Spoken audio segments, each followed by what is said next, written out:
Hi, welcome to our channel of IGNOU audiobooks. Indira Gandhi National Open University, School of Social Work, SOSW, Master's Degree, Master in Social Work, MSW, First Year, MSW01 Origin and Development of Social Work, Block1, Unit 1, History of Social Work in the Americas 1 Neil Abell. Introduction. Increasingly, we live in a global village. In this context, international social welfare cuts across national and regional boundaries, with an ongoing emphasis on developing the social resources and mechanisms that are necessary to deal with the human consequences of interrelated social, political, and economic circumstances. Watts, 1995.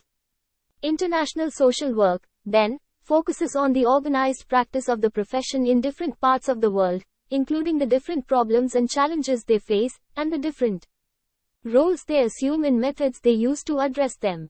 Even within one country, social workers can take on so many different roles that it is hard to define exactly what they do, and what the profession is. As we will see, historical influences in different parts of the world have shaped the specific nature of social welfare and social work. The notions of universal influences, those shaping issues across cultural and national boundaries, and culturally specific ones, characterized by the particular circumstances in any given society, must both be considered in building an understanding of our modern-day profession.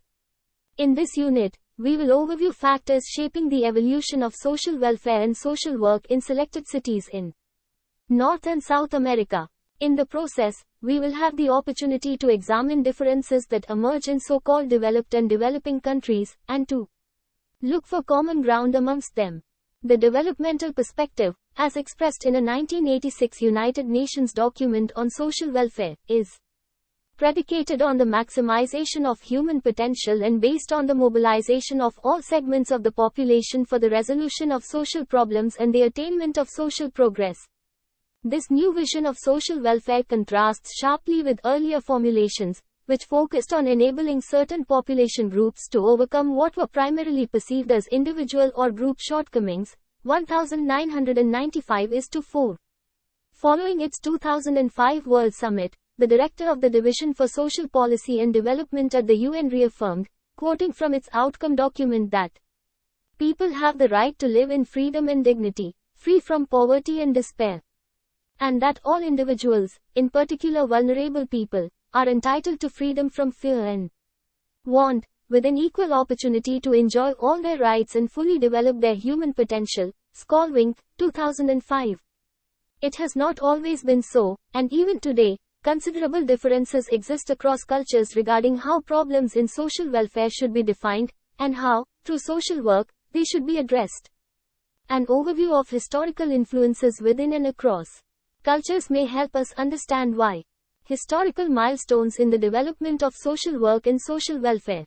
Social work and social welfare in specific societies have developed in the context of broader, global historical influences.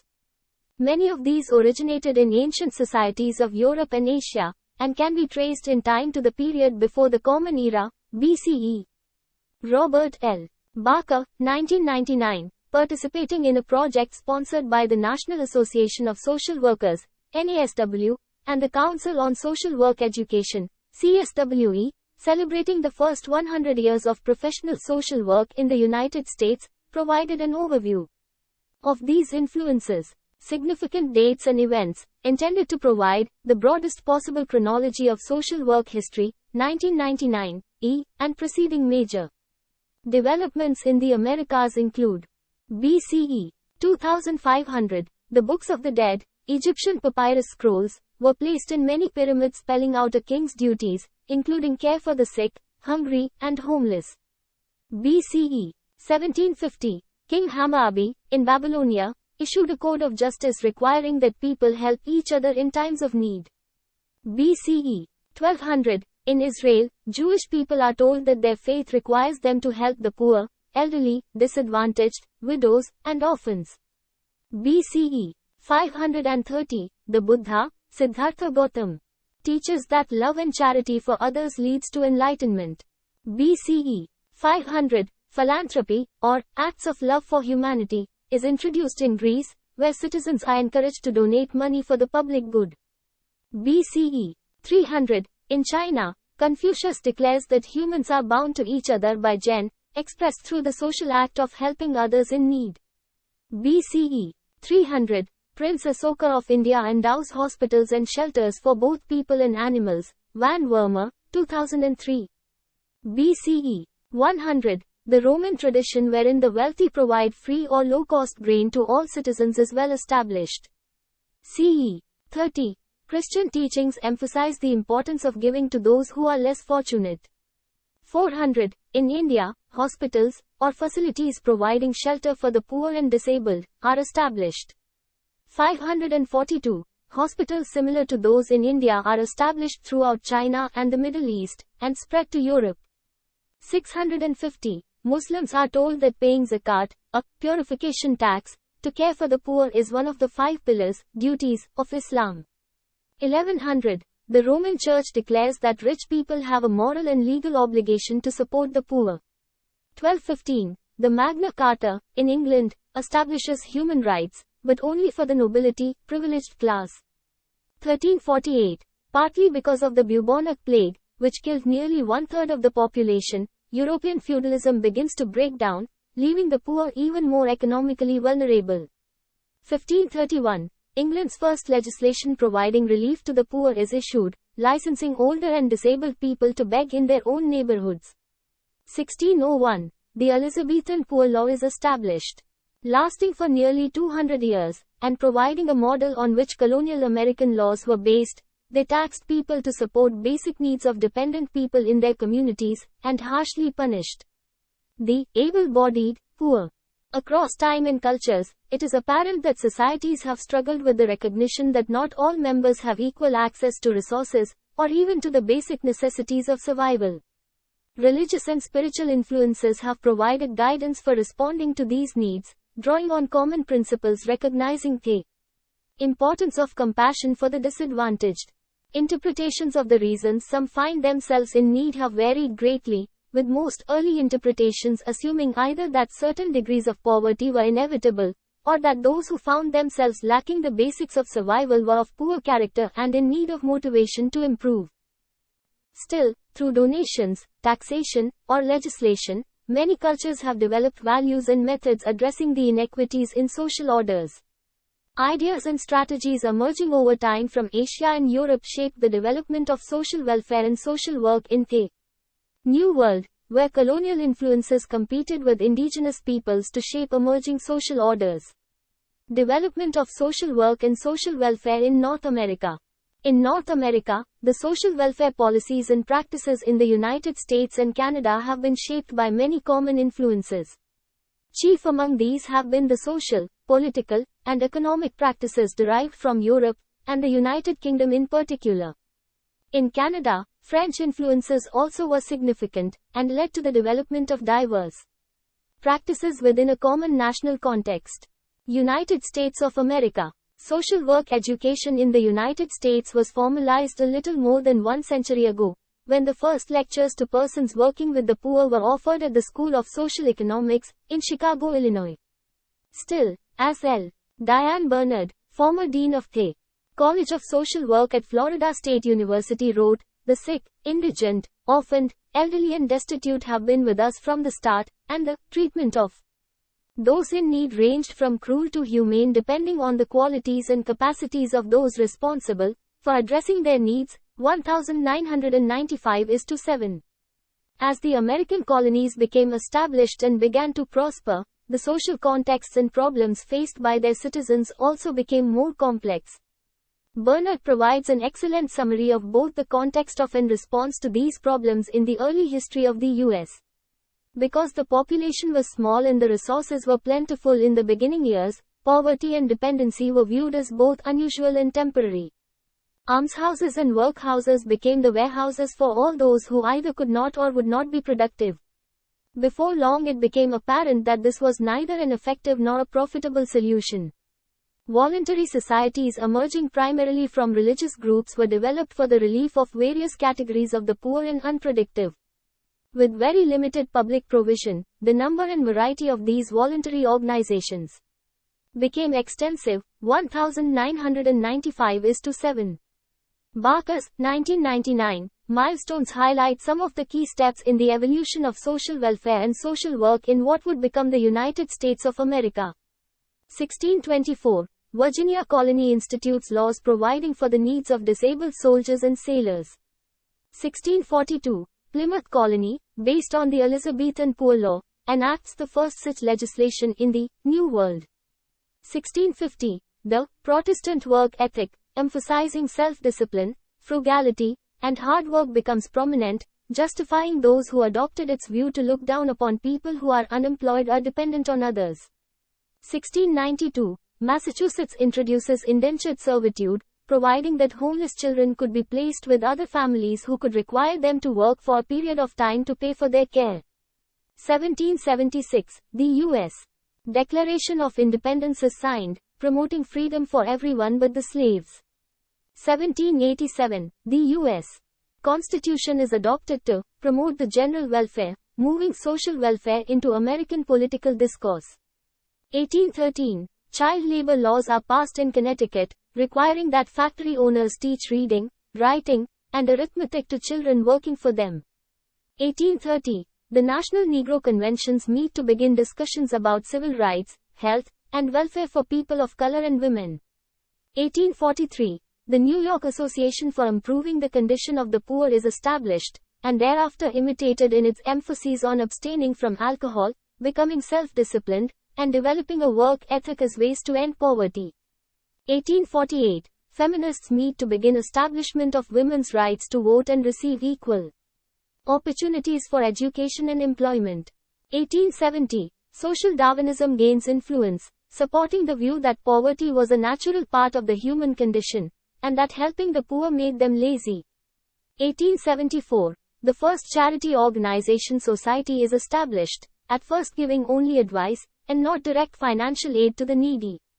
Charity organization societies, COS, were originally developed to bring order and organization to the extensive private and religious responses to the disadvantaged. Bernard, 1995. The philosophy was to give everyone a chance to be able to stand on their own, with those requesting aid being classified by the volunteers as either deserving or undeserving, based on whether they were judged as being willing to help themselves.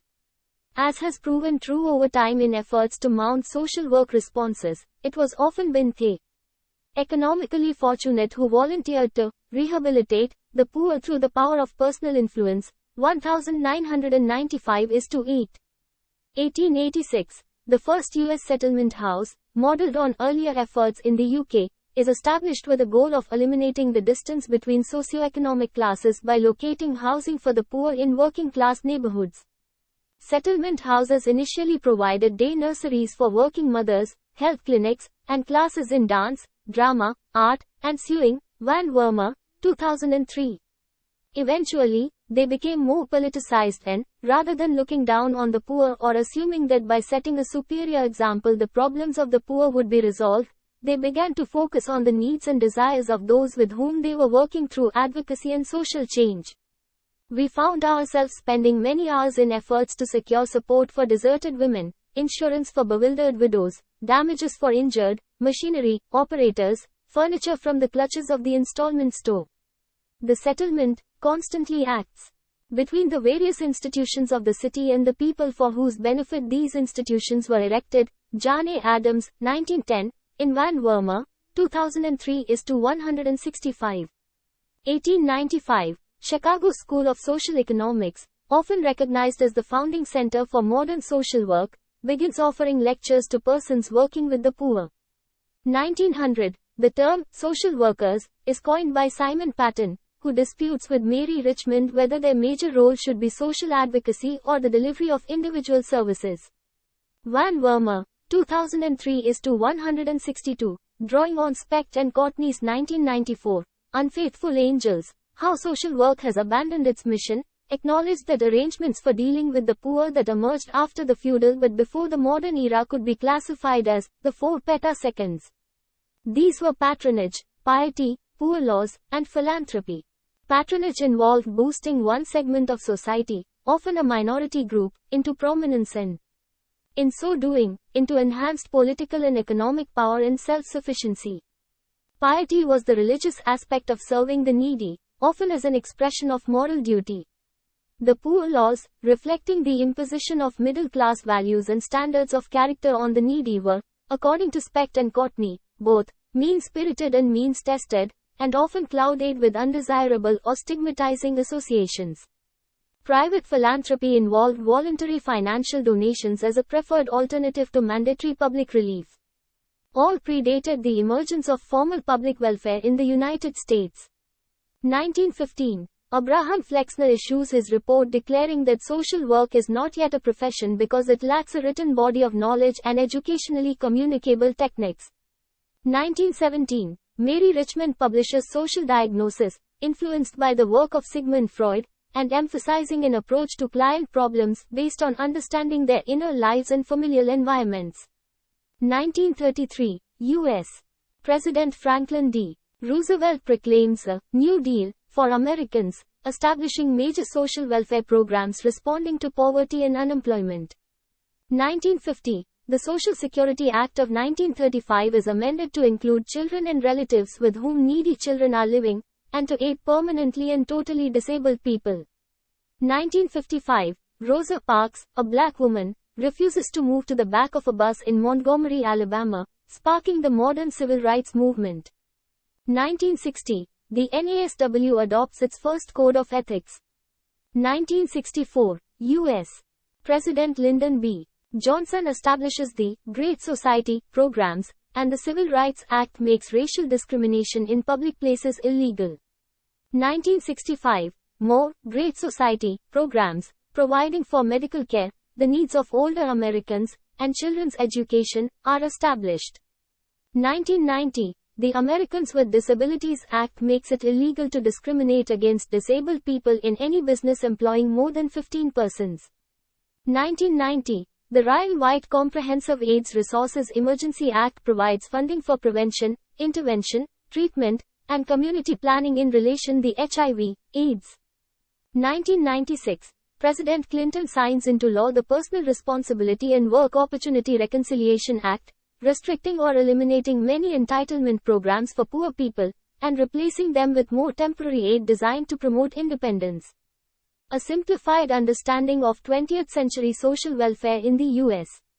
can be summarized as the continuation of debate regarding whether the poor are caught in a trap of their own making, from which they should be required to work their way out, or are casualties of a society where income and opportunities to obtain it are unequally distributed. As Barker's milestones have illustrated, the trend over time has been to provide more forms of social welfare to the disadvantaged, while continuing to struggle with the involuntary distribution of financial resources through taxation. Social workers remain advocates for social change, addressing their clients' needs while providing band-aid solutions to immediate problems and concerns. Canada. Canada shares many historical influences with the United States, and its development has in many ways mirrored major events in its neighbor to the south. As Lightman and Riches wrote, 2000:179, to the outside observer, or even the casual visitor, Canada looks remarkably similar to the United States, modern high-rise buildings standing on wide streets, big expensive cars and refrigerators, and lots of wide open countryside. These similarities, however, are deceptive, as their respective social welfare systems differ substantially. The dynamic tension between these two states aids us in considering whether and how social welfare policies can in fact be indigenized, in a world of multinational corporations, mobile capital, and seemingly irreversible globalization. 2000:180.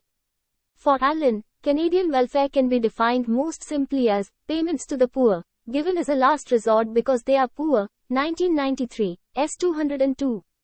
Canada has a long history of public welfare programs, jointly funded through public and private sources. Hockmeyer, Kimberly, and Hawkins, 1995. These include programs in health, personal, and social service delivered through federal and provincial governments.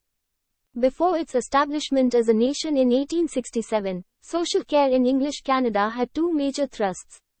One of these, in the Maritime Provinces, was modelled on the English Poor Laws, and the other, in the Upper Canada, now Ontario, placed responsibility for charity on individuals, families, and private charities. Colonial influences played a part in shaping the social welfare context early in the 19th century. Bullets Here and Throughout, adapted from Barker, 1999, and Like Man and Riches, 2000. 1840. Britain abolishes slavery in all its colonies in the Western Hemisphere. 1864. French sociologist P.G.F. Le Play completes the first scientific study on poverty, its extent, causes, consequences, and possible solutions. While the initial development of Canada's social welfare state can be traced to the 30 years following its confederation as a nation in 1867, the idea that the primary function of government is to make a good life possible is as old as Aristotle. Wallace, 1950-383. In Canada, as elsewhere, the Industrial Revolution forced changes in assumptions about self-reliance and independence, as the economy shifted from rural and agricultural to urban and industrial. While frontier conditions emphasized the value of self-reliance, looking down on those who could not provide for themselves as lazy or weak, relatives, friends, or private organizations would at least keep them from starvation. The notion that the Lord helps those who help themselves was considered appropriate from both a religious and economic point of view. 1950-386. Even as it became apparent in the explosion of the urban population that work was not available to everyone who wanted it. As early as 1881, the idea that no one in Canada who was willing to work need want for bread was characterized as an illusion of the past, and support began to develop for the view that government ought to make some provisions for the relief of the poor. The proposal encountered criticism that this would remove opportunity for the exercise of moral virtues such as parental devotion, filial piety, and Christian benevolence, and might also have the unfortunate result of discouraging private alms giving. 1950-387. Churches openly rejected the idea that the state could provide better than they, falling back on the biblical injunction that, the poor we have with us always, and, regarding views on the causes of poverty, seeming more interested in the sins of individuals than those of society. 1950. Considerations regarding whether social welfare could be addressed exclusively through family and community, as compared to the larger state, first took form in the debate over mandatory, publicly funded schools. Some argued that it kills the sense of duty in the parent, who is naturally bound to educate, as well as to feed and clothe the children whom he brings into the world, while experience seems to teach that what is gratuitous is less valued, and that attendance is better with a moderate fee. 1950-385. Over time, responsive in part to European advances in social welfare, attitudes began to change. It was fitting, people came to believe that government should intervene to prevent men and women from dying of hunger in the street, whether or not their destitution were their own fault. 1950-391. The demand for radical reform gathered momentum by 1900, calling for state action to combat problems in old age, unemployment, poverty, and labor relations, and setting the stage for the emergence of professional social work. Here again, the Canadian experience was influenced by developments in the U.S. 1919, the 17 schools of social work in Canada and the U.S. formed the first organization promoting uniform standard for education and training, eventually named the Council on Social Work Education in 1952. 1926, the Canadian Association of Social Workers, CASW, is founded. The period of compensatory liberalism, Eden and Mollett, 1993, from 1941 to 1981, saw the construction of Canada's domestic social welfare net. During this time, Canada differed from the US in paying more attention to social welfare and issues related to distribution of income.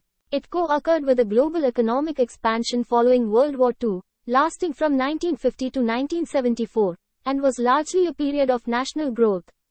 At the same time, an indirect consequence of the industrial base for the economy was the displacement of those left behind in the workforce. Ultimately, concern for their needs must be confronted.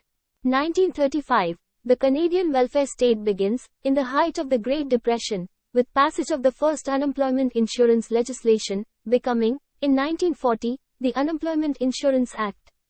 1943, the Mass Report formalizes guidelines for the Canadian post-war welfare system. 1944. The National Housing Act is established. 1945. Family allowances, a system of universal, non-taxable child benefits payable to the mother, is passed. 1952. Old Age Security, OAS, is introduced, providing universal, non-taxable benefits to every senior over age 65 who meets residency requirements. Among these programs, children's benefits were paid at modest levels, never intended to be sufficient to raise a child, while payments to seniors were more substantial and, when combined with related benefits, were designed to keep Canadians whose own resources were inadequate out of serious poverty, like Man and Riches, 2000. The 1950s saw modest progress, mainly through provision of healthcare through hospitals.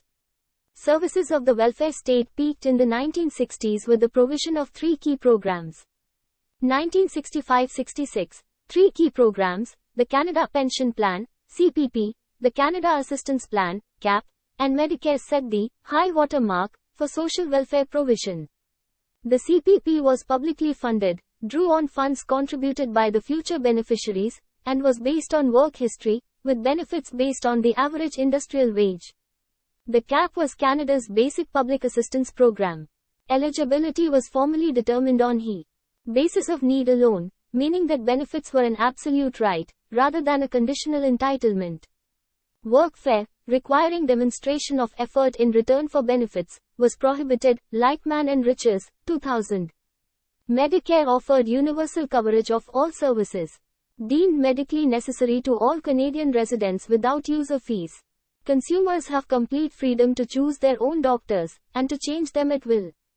The issue of food poverty, people being unable to acquire enough food to meet their basic nutritional needs, returned to Canada in the 1980s with the rise of food banks, like Man and Riches, 2000. These were non-profit agencies which collect, store, and distribute surplus food either directly to hungry people or to emergency relief programs, 2000:184. As of 2000, there were 698 food banks in Canada, providing not only emergency service, but standing as an institutionalized backup meeting social needs. Hunger has been documented among women living in families, schoolchildren, and the aged. 1985, the Canadian Health Act provides for universal comprehensive health care. Since 1990, governmental policies have reflected a general retreat from the prior concepts of the welfare state. Like Man and Riches assert that, people's entitlement to benefits is directly related to their capacity to sell their labor power in the marketplace, 2000:180. Quoting Esping Anderson, they observe that, entitlement rules are strict and often associated with stigma, and benefits are typically modest and means-tested. The consequence is that people's right to survive outside the market is at stake. In the next section, we will examine how these conclusions apply to the history and current state of social welfare in South America. Development of social work and social welfare in South America. In our brief examination of South American social welfare and social work, it is important to begin by acknowledging that the primary European influences derived not from the United Kingdom, France, or Germany, but primarily from the Hispanic Iberian Peninsula, specifically, Spain and Portugal. Because the cultural and political structures of these two states, at the height of their powers in the 16th century, were largely transplanted to their colonies in Latin America, we will examine their impact on the societies they fostered in the New World. They were, substantially, authoritarian bureaucracies, whose power elite, landowners, industrialists, clerics, and military officers, were not very eager to change a social system which had been and was working directly for their benefit. Resnick, 1995:66. 1494. Monarchs of Spain and Portugal accept the Pope's territorial division of the New World. The goals of Portuguese settlement were twofold: to create a colony that would enrich the crown by its exports, and to spread the Christian faith. Skidmore, 2004. During the time of Brazilian settlement, Portuguese society was strictly hierarchical, led by an aristocracy exercising its power under a hereditary monarch. The most important social unit was the family, followed by one's network of friends. On this basis, the society valued family and personal friendships over merit, making it nearly impossible to work one's way up, from the bottom. This culture was transferred substantially to Brazil. Slavery, which lasted until its abolition in 1888, was more massive than anywhere else in the Americas, and essential to propping up the inequities of the resulting economy. Because it was used to justify negligence of public education, the peoples and economies of the region were delayed in the social and political developments that fostered change in neighboring societies. In Argentina, a country of diverse native groups and immigrants, a rich culture developed based on God, family, homeland, and freedom.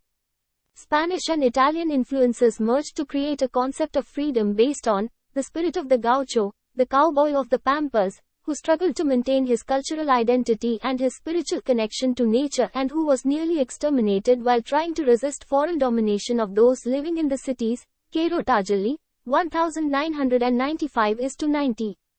The influence of the colonial era lasted late in Brazil, largely because the democratic transitions taking place in North America in the 1700s were not replicated in the South. Compounded by the racist legacy of slavery, institutions did not begin to modernize until the 20th century. Skidmore, 2004. From the 1880s through the 1920s, a positivist view of social science was fashionable in Brazil, contributing to a medicalized form of social thought that diagnosed degeneration as the primary social illness. Borges, 1993. This was a sense that the past was better, that the present was declining or falling away from a more perfect type, resulting in a loss of status, of place, or of distinct energies. 1993. 236. Specifically, it represented the inevitable historical process in which pure conquering races, through mixture with inferior races, lose their special qualities and energy. 1993:236. On a micro level, families were thought to be subject to hereditary psychiatric decline in which, over as few as 4 generations, they would go from alcoholism to imbecility and sterility. Like countries in Asia and Africa, Latin America was long considered part of the developing world. Resnick, 1995. However, there were 2 distinguishing factors to the region's development: its dependency on the US, and the rise of military dictatorships with the resulting sense of living through a period of social, political, and economic decline. While other third world peoples express optimism as to their future self-determination, Latin Americans, particularly the younger generation, are rebellious, and, above all, skeptical of developmental promises. 1995:68. As a result, many believe that abolishing mass poverty and achieving social justice cannot be attained without liberation from foreign control. These influences have led social workers to realize that transformation, rather than development, is the necessary route to meaningful improvement in social problems. This, in turn, led to a reconceptualization of social work. 1925, the first South American School of Social Work is created in Santiago de Chile. 1930, the Argentine Social Museum approved a proposal creating the School of Social Service, offering the first professional social work curriculum. 1945, the first Pan-American Congress of Social Service was held in Chile, where curriculum standards were framed. Initially modeled on U.S. educational and professional practices, emphasizing casework, group work, and community organization, Latin American social work over time moved away from these and towards conceptualizations better matched to indigenous social realities. Following the Cuban Revolution in 1953, and the emergence of the Allende regime in Chile in 1970, social workers were unable to decide whether the social change they thought essential should be achieved through reform or revolution. A 1971 statement from the United Nations on Training for Social Welfare captured the tension between struggling within existing systems and working to change them. Social work, and consequently social welfare, must be freed from dependence on imported conceptions and techniques. It must further revolutionary change in social structures and power relationships, rather than limit itself to helping its clientele to function better with a non-viable social environment. In Resnick, 1995:72. Between the mid-1960s and the mid-1970s, acknowledged in social work education as the reconceptualization period, Latin America stopped searching for answers from Europe and the US. and engaged in the discovery of its own authentic potential to become a free continent. Tarajali, 1995. From this perspective, two basic schools of thought emerged, the functionalist and the historical materialist. Resnick, 1995. Functionalists argued that the social workers should contribute to the development of their countries and the achievement of social equilibrium by attempting to eliminate social problems and dysfunctions. Historical materialists argued that the role of social workers is to help the poor overcome their oppression and marginalization, partly through Brazilian educator Paulo Freire's notion of conscientization, and awakening of consciousness. Essentially, this implies gaining a realistic awareness of one's place in nature and society, developing a sense of one's own dignity, and using critical assessment and logical action to achieve transformation. 1976. Military rule ensues in Argentina, leading to the abduction, torture, and killing of more than 12,000 citizens. The report from the National Commission on the Disappeared indicates that many of those who were taken were blue-collar workers, 32%, white-collar workers, 17.9%, professionals, 10.7%, and teachers, 5.7%. As expected, there was no tolerance for the previous conceptualization of social work within the new social order. Many social work educators, as well as practitioners, were dismissed from their educational positions, persecuted, jailed, or killed, while others moved to other parts of the world. Tarajali. 1995 is to 98-99. 1978. The Argentine Council on Social Service Education is created. Since 1983, after many years of military repression and governmental control, social work has been in a period of professional and educational reorganization. The quadruple-digit inflation and negative economic growth rates in Argentina, coupled with massive foreign debt, have led some social work educators to question the whole concept of freedom within the economic restrictions imposed by foreign lenders. In 1985, 4 out of 10 Latin Americans live below the poverty line. Still, in 1992, Maria Lorena Molina, president of the Latin American Association of Schools of Social Work, proposed that professors speak up against economic, political, and social injustice, both within and outside the classroom, and create appropriate conditions for students to get adequate knowledge and values in order to commit themselves to the search for human dignity and equality, without discrimination regarding diversity. Resnick, 1995 is to 79. Social work and social welfare continue to be at the core of tensions in creation and maintenance of just societies, and in the equitable distribution of resources to meet basic human needs. Conclusion. The history of social work and social welfare in North and South America share common histories in that both were largely shaped by European influences. These, in turn, arose in part in ancient Asian and Middle Eastern traditions. On both continents of the New World, colonial influences helped define the nature of well-being, and prescribed responses for inequities that emerged in the distribution of social resources. Differences between the haves and have-nots often involved judgments about the moral character or social status of persons in need, and led to variations in remedies for their circumstances.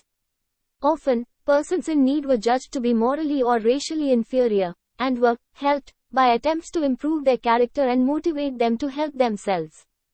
As societies matured, and in particular, as their economies became less rural and agricultural, and more urban and industrial, efforts limited to character building and charity proved inadequate. Social welfare and social work became increasingly engaged in appeals to the generosity of the advantaged while advocating for change in social structures perceived as perpetuating, rather than relieving human distress. The history of social work education continues to evolve as a response to these varied social and cultural perspectives on common problems in human development. Social workers have taken up the challenge of not only addressing the immediate suffering of those whom they serve, but also critiquing and working to improve economic, political, and social circumstances defining both individual and collective well-being. Thank you. Subscribe to our channel for more updates, and we will see you with the next chapter.